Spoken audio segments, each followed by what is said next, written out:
Hola amigos, en esta sesión vamos a hablar del sistema cardiovascular. Nuestro grupo está conformado por Laura Polanco, Camila Andrea Estupiñán y Juan Carlos Rojas. El sistema cardiovascular es un sistema de transporte que lleva la sangre y la linfa hacia y desde los tejidos del cuerpo. ¿Cuáles son los elementos constitutivos de estos líquidos? Incluyen lo que son las células, sustancias nutritivas, productos de desecho, hormonas y anticuerpos. El sistema cardiovascular comprende lo que es el corazón, vasos sanguíneos y vasos linfáticos. El corazón bombea la sangre a través del sistema arterial con una presión considerable. Los vasos sanguíneos están organizados de tal modo que la sangre impulsada desde el corazón alcanza con rapidez una red vascular estrecha y de paredes delgadas que son los capilares sanguíneos, localizados dentro o cerca de los tejidos en todas partes del cuerpo. El líquido llamado filtrado sanguíneo transporta oxígeno y metabolitos y atraviesa la pared capilar. En los tejidos, estas moléculas se intercambian por dióxido de carbono y productos de desecho.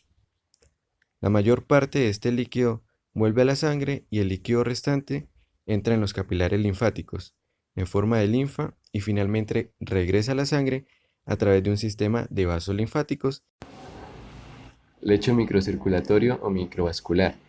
Normalmente, muchos de los leucocitos transportados por la sangre abandonan los vasos sanguíneos para introducirse en los tejidos. Esto ocurre a la altura de las vénulas poscapilares. Las arterias son los vasos que llevan sangre hasta los capilares. Las más pequeñas se llaman arteriolas y están funcionalmente asociadas con las redes de capilares que conducen la sangre. Las arteriolas son las encargadas de regular la cantidad de sangre que ingresa en estas redes capilares y en su conjunto, las arteriolas, la red capilar y las vénulas poscapilares forman una unidad funcional denominada lecho microcirculatorio o microvascular. El corazón. El corazón es una bomba muscular que mantiene el flujo unidireccional de la sangre. Este tiene cuatro cavidades, las aurículas derecha e izquierda y los ventrículos derecho e izquierdo, a través de las cuales se bombea la sangre. El corazón está situado en forma oblicua en la cavidad torácica y desplazado hacia la izquierda en el mediastino medio, un espacio delimitado por el esternón, la columna vertebral, el diafragma y los pulmones. El corazón está rodeado por un saco fibroso resistente, llamado el pericardio, y a través de este, el corazón está firmemente adherido al diafragma y a los órganos vecinos que se encuentran en la cavidad torácica. La pared del corazón. El corazón contiene, primero, una musculatura de músculo estriado cardíaco, cuya contracción impulsa la sangre. Segundo, un esqueleto fibroso, que consta de cuatro anillos fibrosos de tejido conjuntivo denso y regular, alrededor de los orificios valvulares. Dos trígonos fibrosos que conectan los anillos y la porción membranosa de los tabiques auricular e interventricular. Estos anillos son los sitios de inserción para las valvas de las cuatro válvulas cardíacas que permiten el flujo sanguíneo en una sola dirección a través de los orificios. El esqueleto fibroso provee puntos de fijación independientes para el miocardio auricular y ventricular. También actúa como aislante eléctrico porque impide el libre flujo de impulsos eléctricos entre las aurículas y los ventrículos. También contiene un sistema de conducción para iniciar y propagar las despolarizaciones rítmicas que causan las contracciones rítmicas del músculo cardíaco. Este sistema está formado por células musculares cardíacas modificadas, fibras de Purkinje, que generan y conducen los impulsos eléctricos con rapidez a través del corazón. También contiene los vasos coronarios, que constan de dos arterias coronarias y las venas cardíacas. Las arterias coronarias, derecha e izquierda, son las que proveen la sangre arterial al corazón. Capas de la pared del corazón. La pared del corazón está compuesta de tres capas: el epicardio, el miocardio y el endocardio.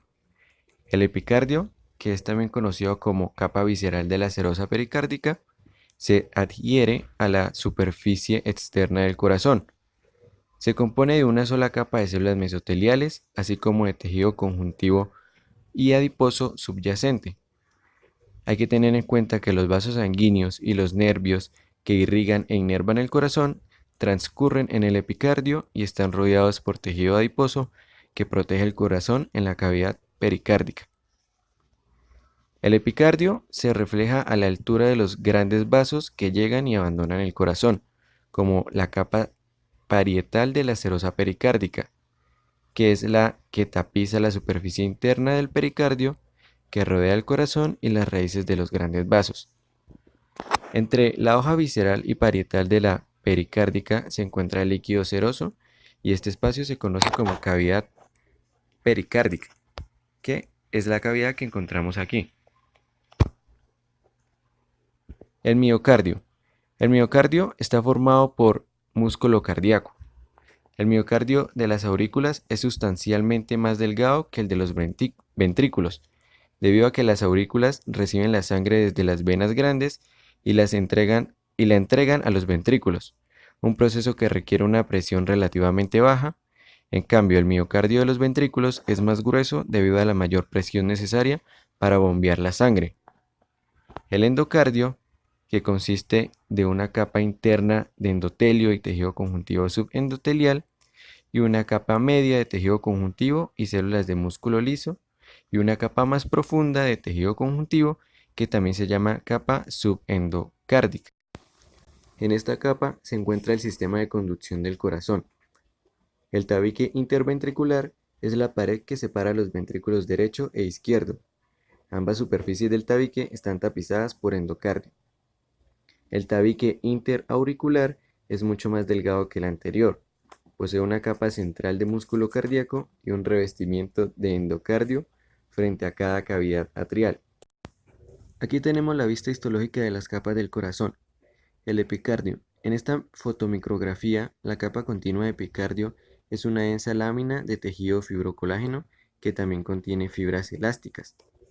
En su superficie externa se reconoce una monocapa aplanada de células mesoteliales, como las vemos aquí.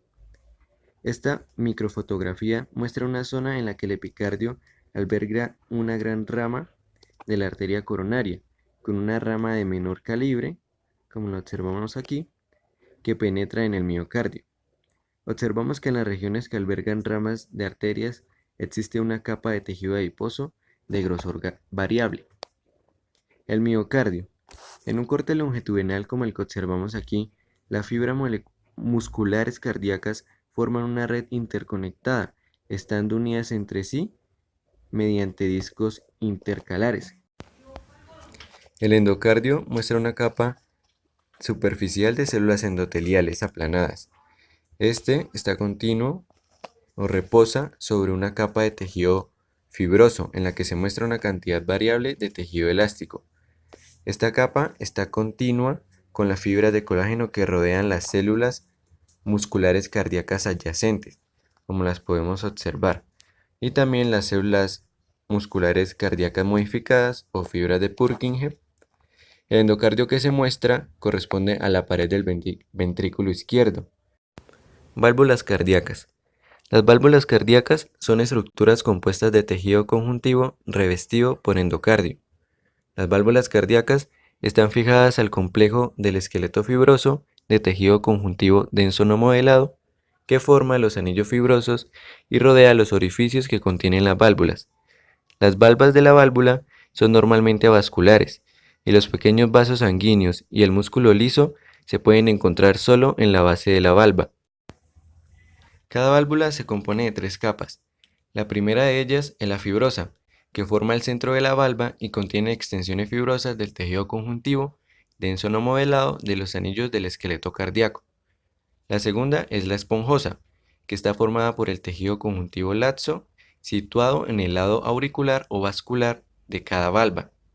Consiste en fibras elásticas y colágenas de disposición laxa infiltradas. La esponjosa actúa como un amortiguador ya que reduce las vibraciones asociadas con el cierre de la válvula. También confiere flexibilidad y plasticidad a las cúspides de la valva. La tercera es la capa ventricular, que está contigua a la superficie ventricular de cada valva y tiene un revestimiento endotelial. Contiene tejido conjuntivo denso con muchas capas de fibras elásticas. En las válvulas auriculoventricular, la capa ventricular se continúa con las cuerdas tendinosas, que son finos cordones fibrosos también revestidos por endotelio. Aquí se muestra una microfotografía de la válvula mitral. Esta microfotografía muestra un corte a través de una de las dos valvas de la válvula mitral. Ambos lados de la valva están revestidos por el endotelio. Debe tenerse en cuenta que la válvula presenta una arquitectura de capas. Comenzando desde el lado auricular, la primera capa que hay debajo del endotelio es la esponjosa, que no está bien desarrollada en esta parte de la valva. La segunda capa es la fibrosa, que forma la mayoría del tejido conjuntivo denso en el centro de la válvula. La tercera capa es la ventricular y está formada por tejido conjuntivo denso que contiene fibras colagenadas y elásticas. Fibras de Purkinje. Las miofibrillas de las fibras de Purkinje se encuentran en la periferia de la célula. Los núcleos son redondeados y son más grandes que los de las células del músculo cardíaco en el miocardio. En las fibras de Purkinje hay discos intercalares, pero su aspecto y cantidad varían según su ubicación. Ahora iniciamos con las capas de la pared vascular. Las paredes de las arterias y las venas están compuestas por tres capas llamadas túnicas, y desde la luz hacia afuera son las siguientes: túnica íntima, media y adventicia. La túnica íntima es la capa más interna de la pared del vaso y consta de tres componentes. El primero, una capa simple de células epiteliales escamosas, el endotelio. El segundo, la lámina basal de las células endoteliales, una delgada capa extracelular compuesta principalmente por colágeno y glucoproteínas. Y la tercera, la capa subendotelial, que consta de tejido conjuntivo laxo. Esta microfotografía es de la arteria elástica aorta. La naturaleza fundamentalmente elástica de la pared aórtica resulta evidente en estas preparaciones, en las que las fibras elásticas se teñieron de color negro parduzco. En la microfotografía se observan las tres capas básicas de la pared: la delgada túnica íntima, la amplia túnica media y la túnica adventicia. La túnica íntima está formada por una sola capa de células endoteliales aplanadas, sostenida por una capa de tejido conjuntivo rica en elastina dispuesta tanto en forma de fibras como de láminas discontinuas.